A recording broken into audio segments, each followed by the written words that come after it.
What's good, Sixers fans? This your boy, Tone DeShields II, and y'all are tuned into y'all dose of Chalk It Up, where no matter if we win or if we lose, we just gotta charge it to the game. So, the Sixers just got finished punishing the Boston Celtics in the final minutes of this game. I mean, I gotta give the Sixers some respect. They faced the Boston Celtics 2 times in a row. And granted, it was without Jason Tatum, but bottom line is they managed to prevail in deciding fashion, if I shall say so myself. But I got to get into some of the numbers. The Sixers shot 55% from the field, 42% from the three, 83% from the free throw line, put up 45 rebounds, 10 offensive boards, 23 team assists, 9 steals, 7 blocks. But they did have 20 turnovers, which is not really a good look. We got to tighten that up as a squad. But the bottom line is that everyone was making their shots. And on top of that, they were extremely efficient. When it comes to that first quarter, though, Steph Curry came out swinging. And when I tell you, he was letting it go from 3, letting it go from all over the field. My man was 2 for 3 from the three-point line and 3 for 4 from the field. And the offense was in the flow, but it got to a point where we got stagnant, and then our defense became very porous. The Boston Celtics were able to just score at will, and then Kemba Walker on top of that was punishing us. And he carried that energy going into the second quarter. And I got to admit, the Sixers seemed like they lost their swagger on offense in that second quarter. I got to admit it. But Tobias Harris and Joel Embiid was carrying us pretty much the entire game. And we got to give credit where credit is due.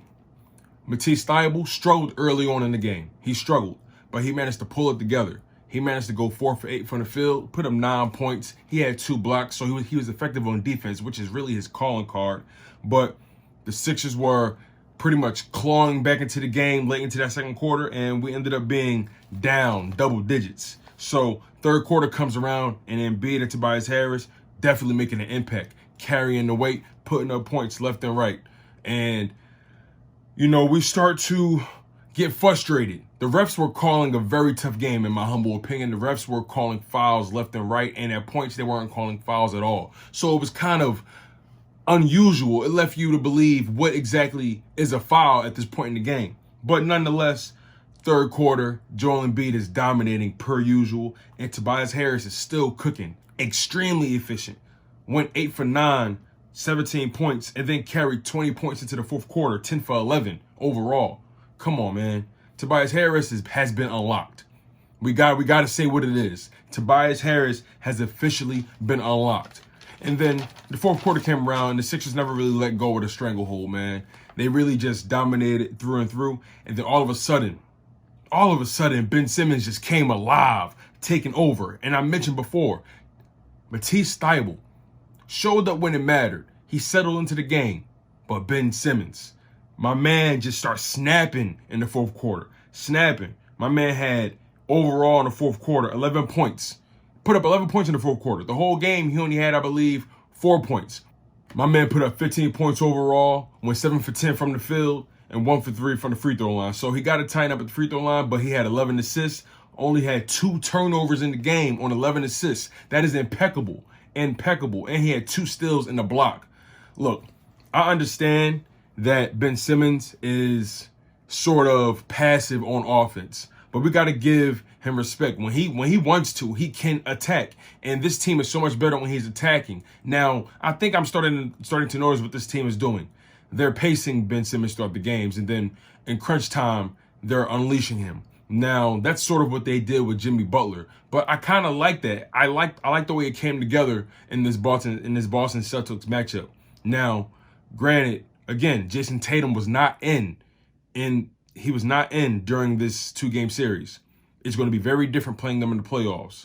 But we got to give credit where credit is due. The team came in and did not play with their food. That's a fact. This wasn't really a good showing from the bench besides Matisse Thybulle, really. Shake Milton had timely buckets, but for the most part, this was a game dominated by the starters. Tobias Harris, 23 points. Joel Embiid, 38 points. Ben Simmons, 15 points.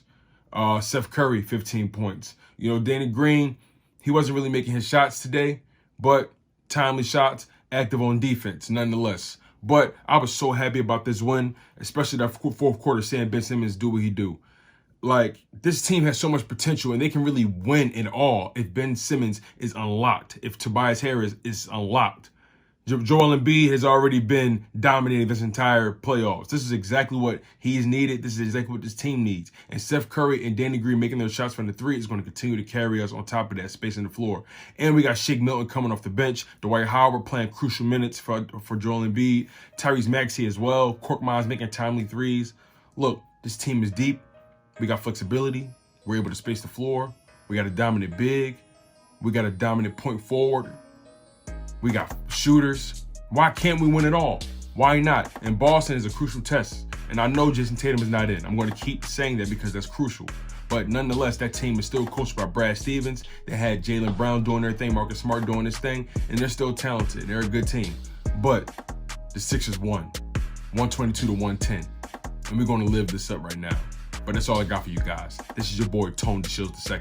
Y'all was tuned into y'all dose of Chalk It Up. Where no matter if we win or if we lose, we just got to charge it to the game. You guys, make sure y'all cop up on your Chalk It Up merch. And I'd be totally grateful for that. We got different colors, like I always say. Make sure y'all click the links and y'all see different colorways for every item. And I'll leave it straight like that. Y'all was tuned in to Chalk It Up. Where no matter if we win or if we lose, we just got to charge it to the game. And let's go Sixers.